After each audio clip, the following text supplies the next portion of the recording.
Hello Booktubians, this is a non-spoiler review for Tress, going over very mild details about the story, so rest assured you will not be spoiled in this book. I hope you enjoyed the video.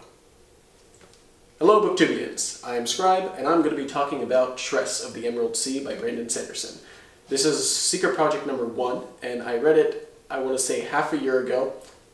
I've been on a bit of a YouTube hiatus and a reading hiatus, but Sanderson, along with Wheel of Time Reread, kind of brought me back, and I figured I would give you my review about this book.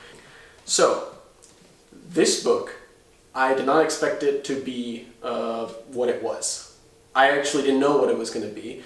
Tress of the Emerald Sea, all I knew is he was trying something new, something a bit more like lighthearted, and lo and behold, it turns out to be basically a pirate adventure, and that too, like, it has like a Disney vibe, but that's not a bad thing, I would say. It's just very different than perhaps what I'm used to and what anyone of his fans are used to reading.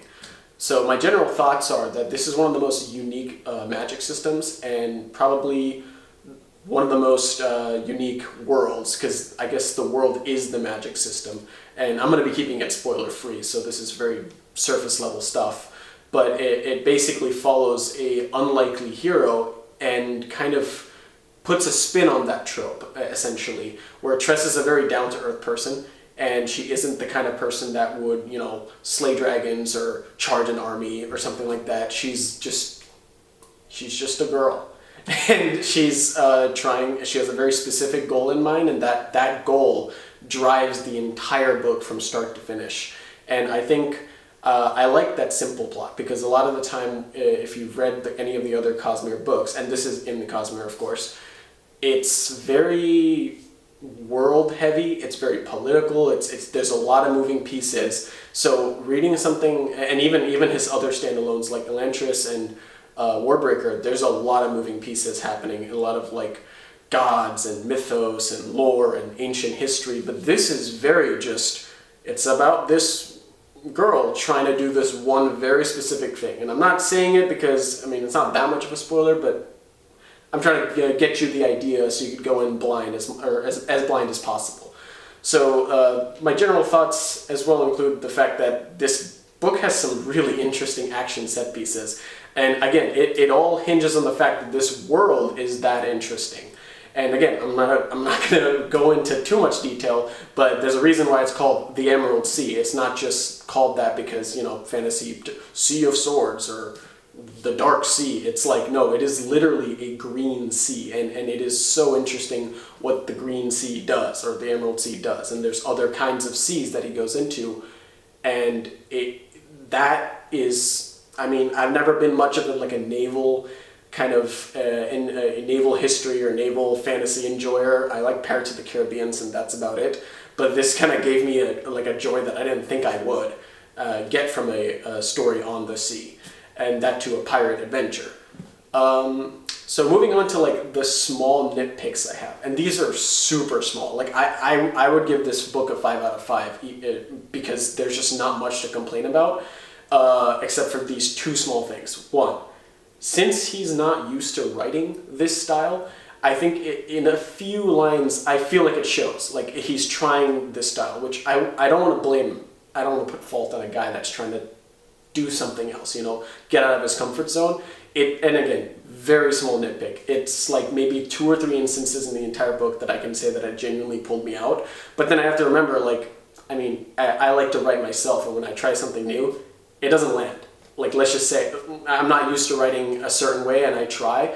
I learn from it, but sometimes it just doesn't land. But here, only 2 or 3 times I would say it actually pulled me out. But aside from that, it is a charming read. It is very, the prose is very, like, I want to say, almost like you're being told a story by, like, I was going to say grandpa, like Hobbit is very, like, a grandpa is telling you a story before bed because of the way it's written. This one's more like an unhinged uncle. I'll just say that. And I feel like if you read the book or you know the narrator character that who is narrating the book, I think you'll get what I'm saying. But the other, like the second nitpick, and I call it a nitpick because it's not really the biggest flaw of the book by any means, but it is a Cosmere book, and while it does stand alone well, it runs into the issue of there are a few Cosmere references where you're going to be like, if someone that doesn't know the Cosmere going into this, will they enjoy the book? I would say 95% of the time, yes. They might be confused, especially if it's like their first fantasy book or something like that. Like they might not understand why there's references to things they don't understand, and that might lead them to think that they missed something or some, whatever. And the reason I say it's a nitpick is because what are the chances you're going to get someone reading this that just doesn't realize that it's part of a greater universe? Pretty high, but is it enough to take you out of the whole experience? Probably not, and that's why it's a nitpick for me. But that's all. That's all the flaws that I can really think of this. It's a very charming story about a very unassuming character being given a role, or rather, getting a role herself, fighting for that role to achieve a certain goal. And I just like the simplicity of it. Into specific positives that I like that aren't just what I've mentioned so far, like the world and stuff. I would say it's surprising that the stakes can be high while also not being like world-ending or dark or brutal or grisly. At the end of the day, it is a fantasy book, but it almost functions as a cozy fantasy book. And again, not something I was expecting. I knew it was going to be lighthearted, but to me, I guess I don't really know many Cosmere books that are actually lighthearted. You would think Warbreaker. There's a lot of dark stuff in Warbreaker the more you think about it. Same with Elantris. But this is like genuinely lighthearted. It's something that if it was adapted, it would work as a good like Pixar film almost. And another thing I would say is that while the stakes are high without feeling too brutal, world-ending, or dark and depressing, the villain actually is a hateable person.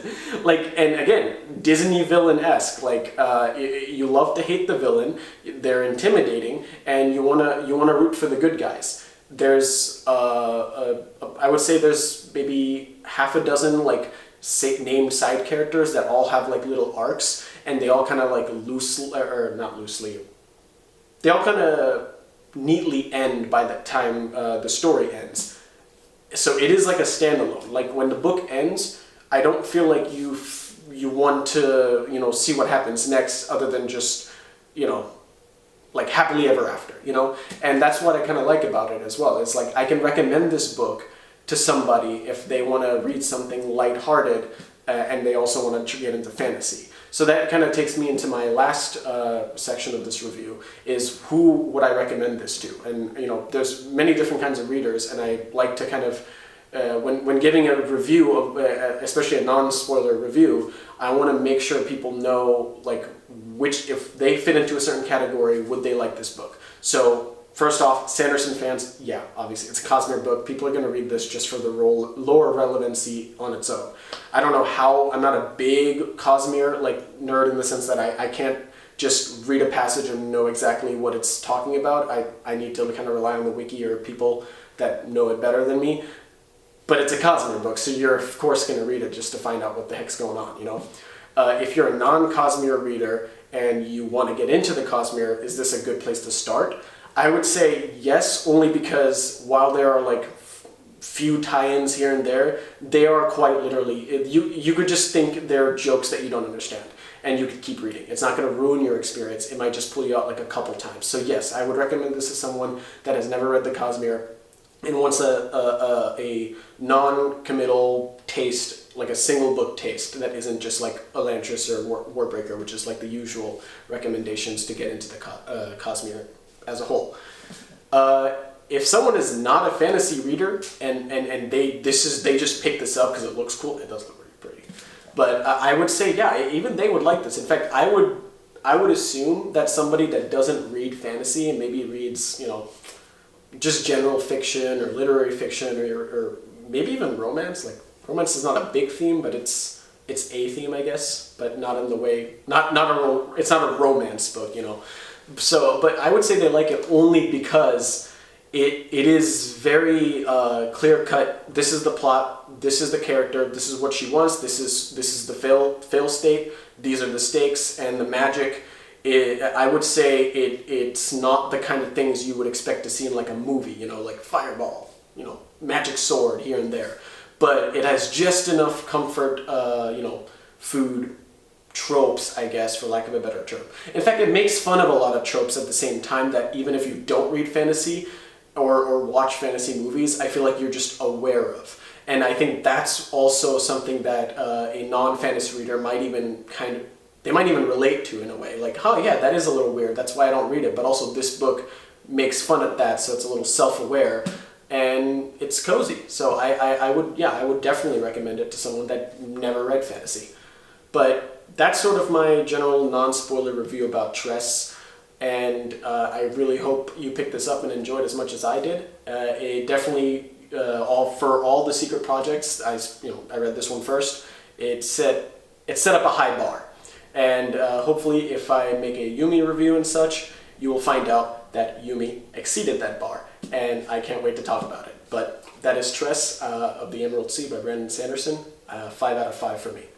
Thank you very much, and happy reading.